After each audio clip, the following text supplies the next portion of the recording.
কদমে এসে আমরা হেলে সুন্নাত ওয়াল জামাতের অনুসারী শান্তিপ্রিয় সুফি গণনার সুন্নি জনতা জানিয়ে দিতে চায়, আমরা শান্ত দেশ রাখতে শান্ত থাকি, কিন্তু অস্তিত্ব রক্ষায় ইমাম হুসাইনের মতো রক্ত দিতে পারি।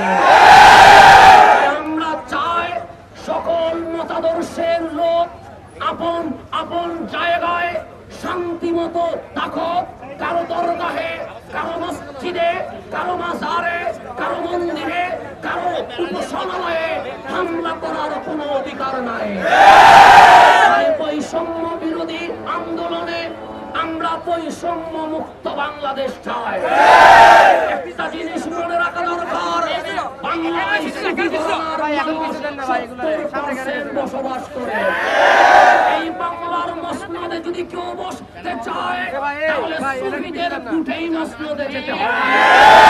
সুফিদের বাদ দিয়ে বাংলার মসনদে বসা সম্ভব নয়। সুফিদের মন ভেঙে মসনদে ওঠার যদি স্বপ্ন দেখা হয় তাহলে সেটা ভুল হয়ে যাবে। সকল বাংলার আপামর জনতার প্রতি অনুরোধ থাকবে, বাংলার সরকারের প্রতি অনুরোধ থাকবে, আজ পর্যন্ত মসজিদের মিম্বারে খতিব ইমাম মুয়াজ্জিন বের করে দেওয়া, দরগাহে হামলা করা, যেই সব দুষ্কৃতকারী করেছে তাদেরকে অবশ্যই বিচারের আওতায় আনতে হবে। শুকাবহ আগস্টে আল্লামা নুরুল ইসলাম ফারুকীর হত্যার বিচার করতে হবে। এই বাংলার জমিনে সকল জনগণের নিরাপত্তার ব্যবস্থা করতে হবে এবং এই বৈষম্য বিরোধী আন্দোলনে যারা শহীদ হয়েছে, যারা শহীদ করেছে, হত্যায় অংশগ্রহণকারীদেরকে বিচারের আওতায় এনে ফাঁসির ব্যবস্থা করতে হবে।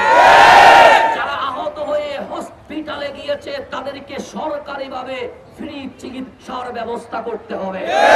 যারা আজ বিনা বিচারে জেলখানায় আছে, বিনা শর্তে তাদেরকে মুক্তি দিতে হবে। সুতরাং আমরা আজ এই মিছিলের মধ্য দিয়ে, শান্তিপূর্ণ সমাবেশের মধ্য দিয়ে আমাদের দাবি আমরা উপস্থাপন করেছি। এই পর্যায়ে আখেরি মোনাজাত করবেন